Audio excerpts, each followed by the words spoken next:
Un cordial saludo, mi nombre es Miguel Díaz, soy estudiante de Ingeniería en Sistemas del Instituto Universitario Politécnico Santiago Mariño, extensión Puerto Ordaz. Hoy les estaré hablando sobre el manejo del entorno de algún sistema gestor de base de datos con mi SQL, SQLC, SQL y Oracle.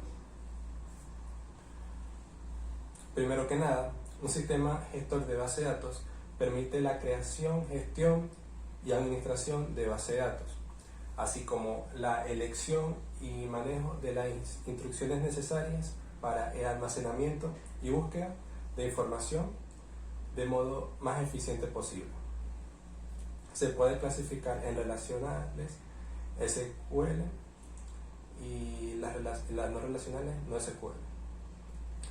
Dentro de la base de datos relacionales tenemos SQL Server, Oracle y MySQL.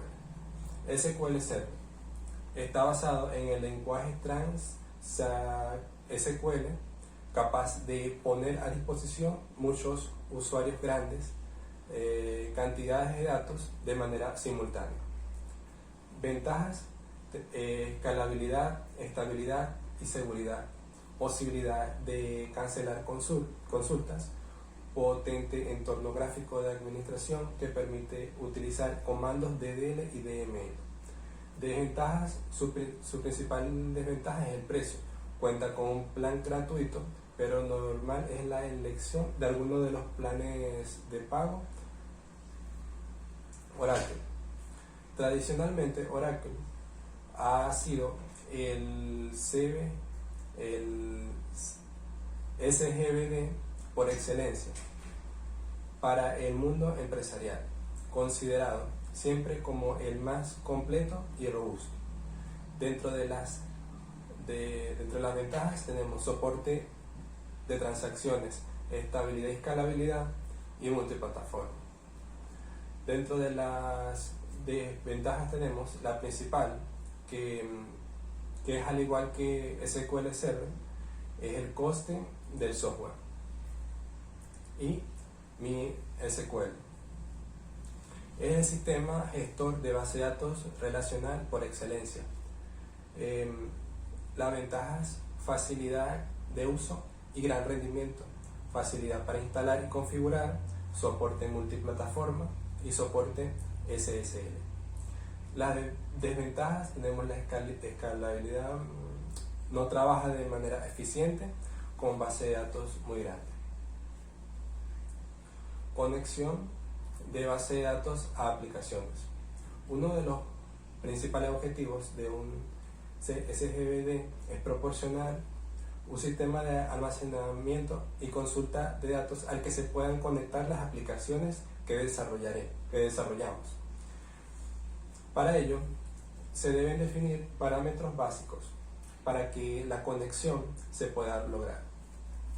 Tenemos el host, que es la ubicación de la base de datos, el usuario, la clave, el nombre de la base de datos y nombre de la tabla. Comandos básicos de SQL: lenguaje de definición de datos, DDL. Tenemos el comando create, crea un objeto dentro del gestor de base de datos.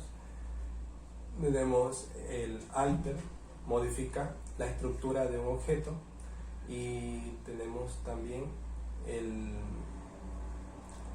drop. Este comando elimina un objeto de la base de datos. Dentro de los comandos básicos de SQL, lenguaje manipulación de datos, DML, tenemos el select, que indica al motor de datos que devuelva información de la base de datos, y el insert, que agrega uno o más registros a solo una tabla en una base de datos relacional. También tenemos el UDACT, que es utilizada para modificar los valores de un conjunto de registros existentes en una tabla. Y tenemos el delete, que borra uno o más registros existentes en la tabla.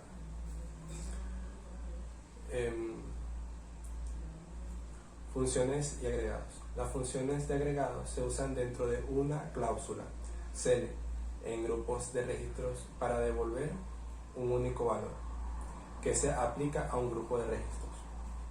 Tenemos ABG, el COM y el SUM.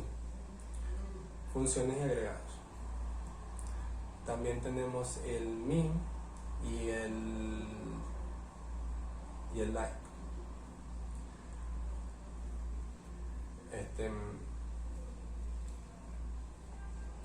Dentro de las consultas podemos decir que probablemente la instrucción SELECT sea la más versátil y la más empleada. Es a la que más recurrimos para obtener una información concreta de una base de datos y cuenta con la ventaja de poder consultar una sola tabla o varias. Una vez que identificamos la función SELECT, debemos conocer también las cláusulas.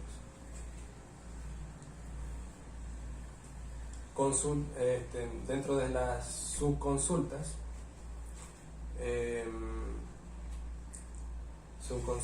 podemos decir que en SQL consiste en llevar los resultados de una consulta dentro de otra, que se considera la principal, y esta es la posible razón para la palabra estructurada en el lenguaje de consultas estructuradas. Se divide en subconsultas anidadas y subconsultas correlacionadas. Esta fue toda mi exposición y espero que les sirva de utilidad. Muchas gracias.